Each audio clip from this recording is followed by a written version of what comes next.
नमस्कार, स्वागत है आपका आज के ताजा और बड़ी समाचारों में। तो चलिए बात करते हैं खबरों को एक एक करके। अगर इससे पहले कि आप हमारे चैनल पर नए हैं तो चैनल को सब्सक्राइब करके बेल आइकन को दबा दें ताकि सभी प्रकार के लेटेस्ट न्यूज की जानकारी मिलती रहे।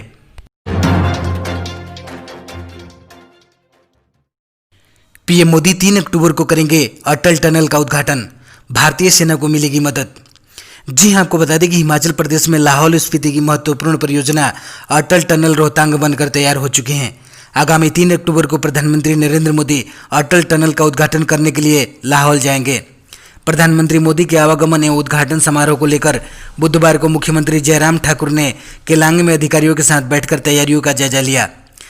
अटल टनल के निर्माण से कृषि, पर्यटन और बागवानी के क्षेत्र में व्यापक विकास योजनाएं आरंभ की जाएगी, जिनसे पूरे जिले की आर्थिक सुदृढ़ होगी। लाहौल घाटी लगभग 6 महीने के लिए आवाजाही बंद रहती थी, लेकिन अब लाहौल घाटी के लोगों को वर्ष भर आवागमन की सुविधा उपलब्ध हो सकेगी।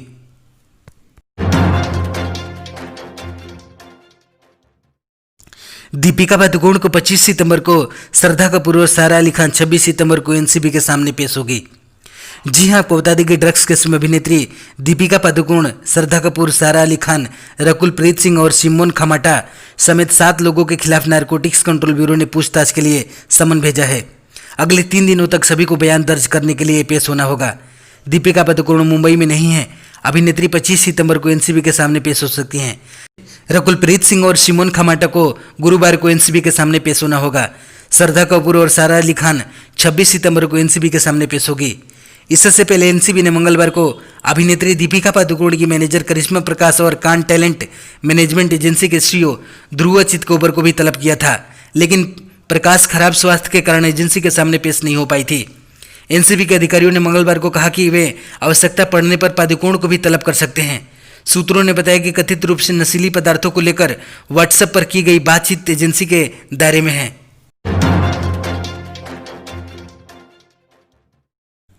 सऊदी अरब ने भारत, ब्राजील और अर्जेंटीना की हवाई यात्रा पर लगाई रोक। जी हां, आपको बता दें कि कई देशों में कोरोना वायरस का प्रकोप कम होने का नाम ही नहीं ले रहा है। कोविड-19 से सर्वाधिक प्रभावित देशों से हवाई यात्राओं को सऊदी अरब ने कुछ दिनों के लिए निलंबित कर दिया है। कोरोना संक्रमण से नियंत्रण करने के लिए सऊदी अरब ने भारत, ब्राजील और अर्जेंटीना की हवाई यात्रा को निलंबित कर दिया है। इतना ही नहीं, सऊदी अरब में उन लोगों को भी रोक दिया जाता है जिन्होंने अपने आगमन से 14 दिन पहले इनमें से किसी देश की यात्रा की है। गौरतलब है कि पिछले 18 सितंबर को दुबई एयरपोर्ट जाने वाली एयर इंडिया एक्सप्रेस की फ्लाइट को 15 दिनों के लिए अस्थायी रूप से निलंबित कर दिया गया था। 2 बार कोरोना वायरस पॉजिटिव यात्रियों को बिठाने के कारण फ्लाइट पर यह रोक 18 सितंबर से लेकर 3 अक्टूबर तक लगाई गई थी। एयर इंडिया एक्सप्रेस को दुबई ले जाए गए कोरोना वायरस मरीजों के सभी चिकित्सा और क्वारंटाइन खर्चे को वहन करना होगा। बिहार के सीएम नीतीश कुमार ने 77 स्वास्थ्य योजनाओं का किया उद्घाटन और शिलान्यास। जी हां, आपको बता दें कि बिहार के मुख्यमंत्री नीतीश कुमार ने मंगलवार को प्रदेश में 2814.47 करोड़ रुपए की 77 स्वास्थ्य योजनाओं का उद्घाटन और शिलान्यास किया। इन योजनाओं के पूरा होने के बाद प्रदेश में स्वास्थ्य सेवा के क्षेत्र में आधारभूत संरचना विकसित होगी। स्वास्थ्य विभाग के मुताबिक 1636 करोड़ रुपए की लागत से सीतामढ़ी, सिवान के मैरवा एवं वैशाली में महुआ मेडिकल कॉलेज का शिलान्यास किया गया। यहाँ बीएससी नर्सिंग की पढ़ाई होगी। इससे नर्सिंग की सेवा में मानव संसाधन की कमी पूरी की जा सकेगी। साथ ही मेडिकल कॉलेज के 500 बेड के अस्पताल का भी निर्माण होगा। वहीं राज्य में 8 ट्रामा सेंटर का शिलान्यास किया गया।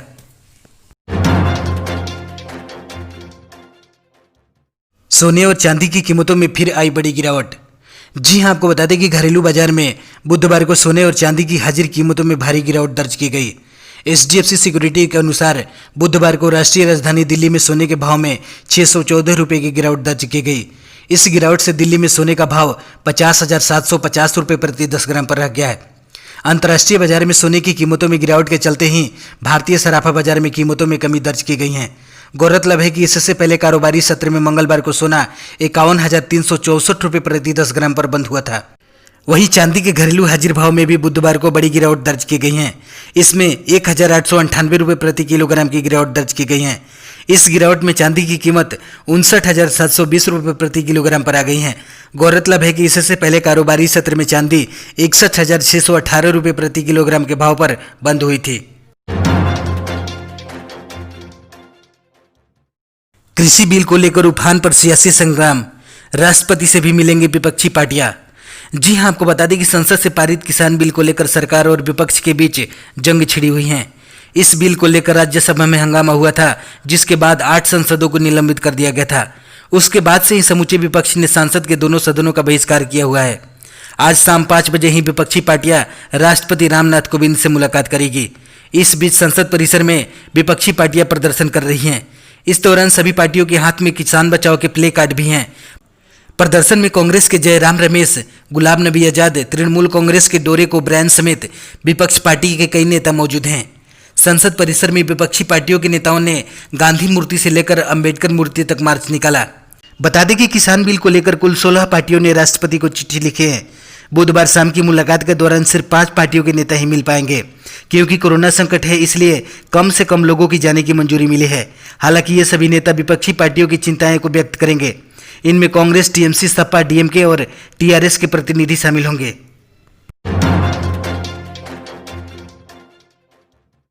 लगातार 5वें दिन कोरोना वायरस से ठीक होने वालों की संख्या नए मरीजों से ज्यादा। जी हां, आपको बता दें कि देश में हर रोज कोरोना वायरस के मामले लाख का आंकड़ा छू रहे हैं।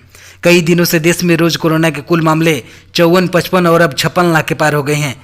बीते 24 घंटों में 83,527 नए मामले सामने आए हैं। हालांकि ऐसा लगातार 5वें दिन है। देश में अब तक कुल मामले 56,86,010 हो चुके हैं। ठीक होने वाले मरीजों की संख्या 45 लाख के आंकड़े को पार कर चुके हैं। बीते 24 घंटों में 1085 मरीजों की मौत हुई है।